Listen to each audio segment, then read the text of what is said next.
सियासत भी क्या चीज है, अगर सत्ता है तो वाह वाह, सत्ता नहीं है तो हम झुक भी जाएंगे। स्थिति तब आती है कि जब राजनीतिक दल अपनी हैसियत को जांचते और परखते नहीं है और उससे पहले ही बड़ी बड़ी बातें कर देते हैं। हम बात कर रहे हैं महाराष्ट्र के चुनाव में। आखिर ऐसा क्या हुआ कि अब विपक्ष की पार्टियां बार बार भाजपा के मुख्यमंत्री पर डोरे डालने लगी हैं। आखिर ये क्या बात है कि विपक्ष के नेता भी अब महाराष्ट्र की सरकार की कसीदे पड़ने लगे हैं, और ये बयान जब आते हैं लोगों के बीच में तो इन पर क्या राय होती है। फिलहाल हम यहां पर बात कर रहे हैं संजय राउत के उस बयान पर जिसमें उन्होंने कहा कि अब उद्धव ठाकरे से गठबंधन करना चाहती है भाजपा। आपको हंसी नहीं आई क्या? हंसना चाहिए आपको, क्योंकि कारण यह है कि फुल मेजॉरिटी से भारतीय जनता पार्टी ने अपनी सरकार बना रखी है महाराष्ट्र के अंदर। सुपड़ा साफ कर दिया एनसीपी और उद्धव गुट की। उसके बावजूद भी उद्धव गुट शिवसेना के नेता संजय राउत का यह बयान अब काफी चर्चा में है कि भारतीय जनता पार्टी उद्धव ठाकरे गुट से मिलना चाहती है। यह मामला बढ़ा कैसे ये सारी बातें शुरू हुई। फिलहाल संजय राउत आए दिन ऐसे बयान देते रहते हैं और यहां तक कि देवेंद्र फडणवीस की तारीफ भी करते रहते हैं, और फिर समय पर वो हमलावर भी हो जाते हैं। ये वही उद्धव ठाकरे की पार्टी है जो कुछ दिन पहले उत्तराखंड में जब सामान्य नागरिक आचार संहिता 26 जनवरी को विधिवत लागू किया गया तो उसके समर्थन में थे। लेकिन इन्हीं की पार्टी के अरविंद सावंत जेपीसी जो वक्फ बोर्ड को लेकर के संशोधन को लेकर बनाई गई, उसमें वो बार बार मुसलमानों के साथ खड़े दिखाई पड़े। यही नहीं, स्थिति तो यह है कि वो ओवैसी के पक्षधर निकले और खूब कसीदे गढ़ रहे थे मुसलमानों के पक्ष में कि संशोधन ना किया जाए।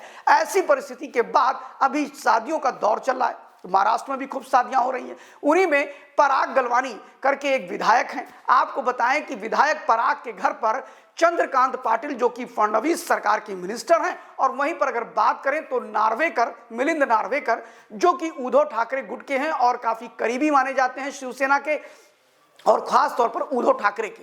वहां पर वो लोग बैठे हुए थे, आपस में बातचीत कर रहे थे। संजय राउत भी वहां पर पहुंच गए और बातों ही बातों में उन्होंने कह दिया कि यहां पर अगर कोई पत्रकार होता तो ये कह देता कि शायद फिर से गठबंधन बनने की कोई योजना बन रही है। चंद्रकांत पाटिल ने कहा इसमें दिक्कत क्या है, आप तो पहले भी हमारे साथ रहे हैं। ऐसे ही अनौपचारिक बात थी, और उस अनौपचारिक बात के पास जिस प्रकार संजय राउत ने एक बड़ा बयान दिया कि भारतीय जनता पार्टी अप्रोच कर रही है कि उद्धव ठाकरे की पार्टी से हमारा गठबंधन हो जाए, और उन्होंने इसके अलावा भी कही कि मूल शिवसेना तो हमारी थी जिस पर नकली शिवसेना के साथ गठबंधन है भारतीय जनता पार्टी का, तो देवेंद्र फडणवीस जी चाहते हैं कि ये हमारे साथ आ जाएं। कितनी हास्यास्पद बातें हैं। और इसके बाद जब ये मामला बाहर आया तो देवेंद्र फडणवीस ने सीधे सीधे कह दिया कि बिल्कुल नहीं, ये सारी खबरें गलत हैं और किसी गठबंधन की बातचीत किसी शादी ब्याह के 2 मिनट के कार्यक्रम में नहीं तय होती है। देवेंद्र फडणवीस ने एक सिरे से इसको खारिज कर दिया। लेकिन क्या बात है कि उद्धव ठाकरे की पार्टी जो है वो छटपटा रही है,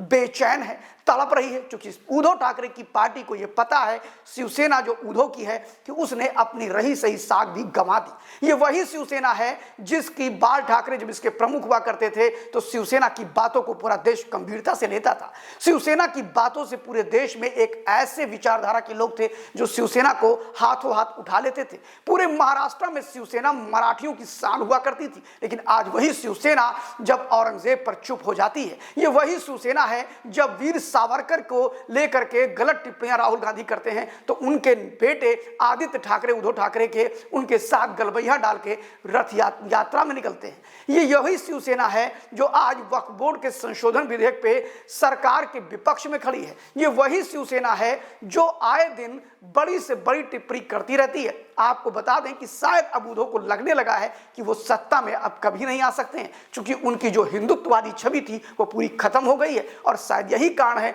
कि उद्धव ठाकरे ने सरकार बनने के बाद भी देवेंद्र फडणवीस से विधान सभा में जाकर के भेंट की थी, मुलाकात की थी। उस समय भी कहा जा रहा था कि बड़ा परिवर्तन होगा, लेकिन देवेंद्र फडणवीस ने उस समय भी इसका खंडन किया था। इसके बाद अगर हम बात करें तो संजय राउत ने देवेंद्र फडणवीस की गढ़चिरौली में जिस प्रकार नक्सलियों ने आज समर्पण किया था उसको लेकर बड़ी तारीफ की थी और कहा था देवेंद्र फडणवीस अच्छा काम कर रहे हैं। आखिर ये कारण क्या है? क्या इन लोगों को लगने लगा है कि इनका वजूद खत्म हो चुका है, अब ये सर्वाइव नहीं कर सकते हैं? और दूसरी चीज आपको बता दें कि मुंबई की महानगर पालिका पे जिनमें करोड़ों का बजट बजट होता है उस पर अब शिवसेना अपना अधिकार नहीं छोड़ना चाहती है। आपको बता दें कि अगर शिंदे शिवसेना और भाजपा ने मिलकर लड़ा तो निश्चित तौर पर अब मुंबई पर जो कि बहुत बड़ा बजट होता है महानगर पालिका का, उस बजट पर अब कब्जा भाजपा और शिंदे की शिवसेना कर लेगी। शायद यह भी एक कारण है, इसीलिए बेचैन हो गई है उद्धव ठाकरे की शिवसेना और इसके परिणाम भी उन्हें अब दिखने लगे हैं। शायद यही कारण है